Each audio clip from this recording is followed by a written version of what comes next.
the stranger who changed my life.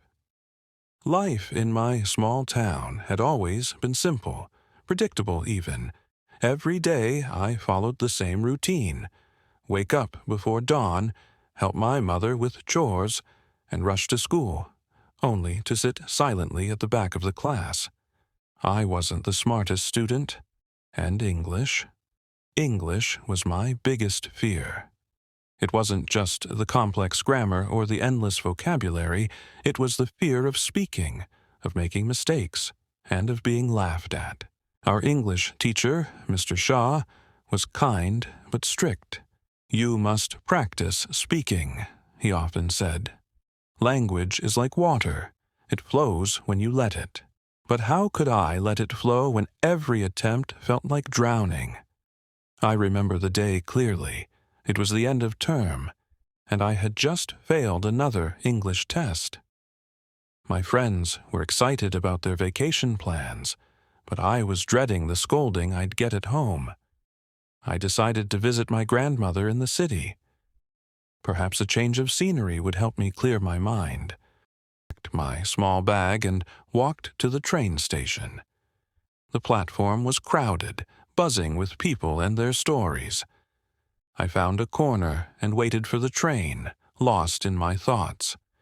When the train finally arrived, I boarded quickly, hoping to find a quiet spot.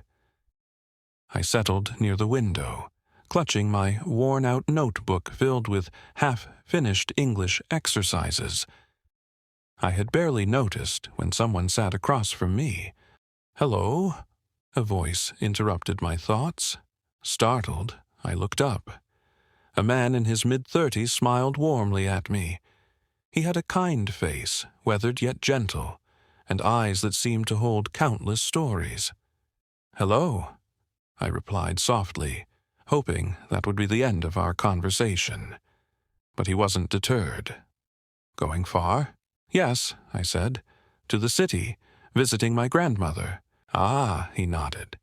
"City life is always bustling. What about you? School break?" I hesitated. There it was, the question I dreaded. But something about his demeanor made me answer honestly.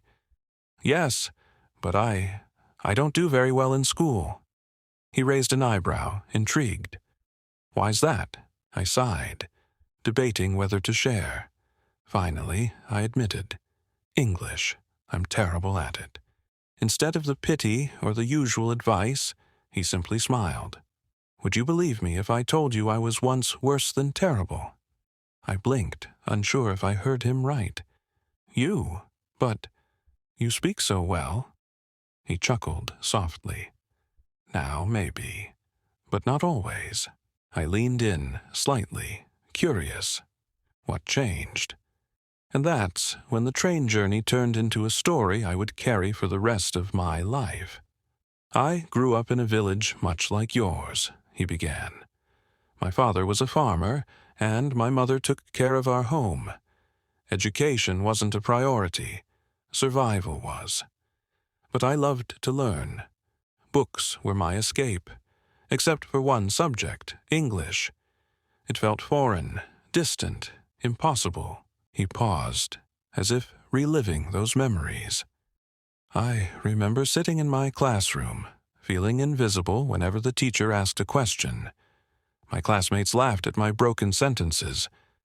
I thought, maybe I'm not meant for this." His voice softened. "Then, one day, a traveler visited our village. He wasn't a teacher, just someone passing through. But he spoke English fluently.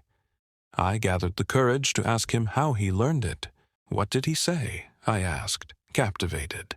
The man smiled. He said, 'I spoke. Every day, even when I was wrong.' I frowned. 'But that's so hard.' 'Yes,' he nodded, 'it is.'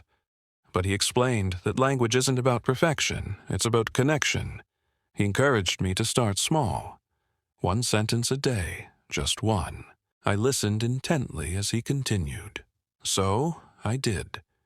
I greeted people in English, asked simple questions. I made countless mistakes. People laughed, corrected me, and sometimes ignored me. But I didn't stop. Over time, I realized that every mistake was teaching me something. He leaned forward slightly. The biggest lesson? Fear is the only real obstacle. I felt a lump in my throat. But what if people judge me? They will, he said gently. But you must ask yourself, do their judgments matter more than your dreams? His words hung in the air, sinking deep into my heart.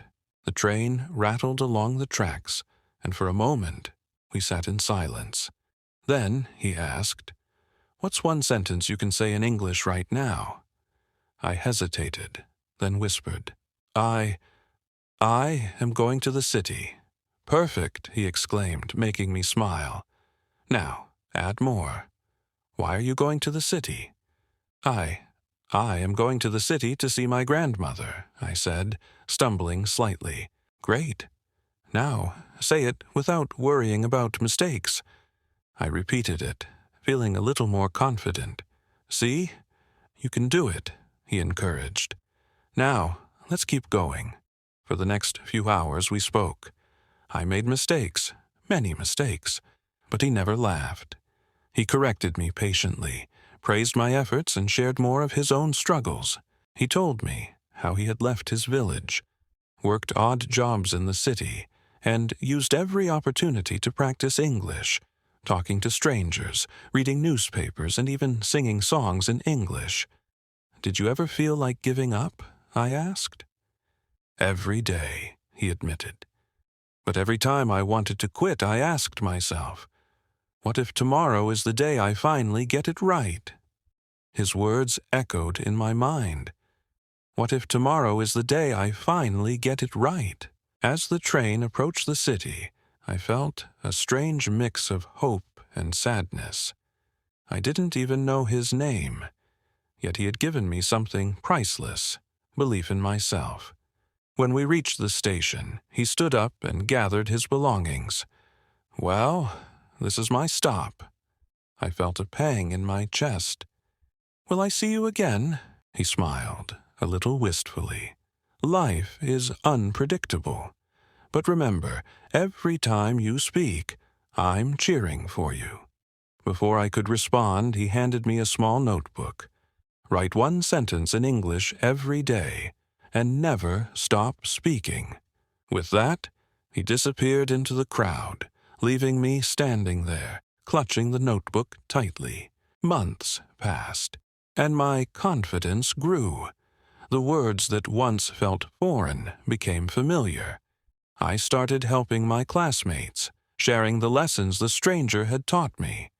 During my final exams, I wrote my English essay with a steady hand, no longer second-guessing every word. When the results came, I couldn't believe my eyes. I had passed with flying colors. But more than the marks, it was the newfound belief in myself that mattered the most. Years later, as I stood in front of a class of young students, now an English teacher myself, I often shared this story. Language is not just about words, I told them. It's about courage. Every time you speak, no matter how imperfectly, you are building your future. And every time I saw a student hesitate, I remembered the stranger on the train who changed my life. I never found out his name, but his words stayed with me forever. "Speak," I would tell my students, because what if tomorrow is the day you finally get it right?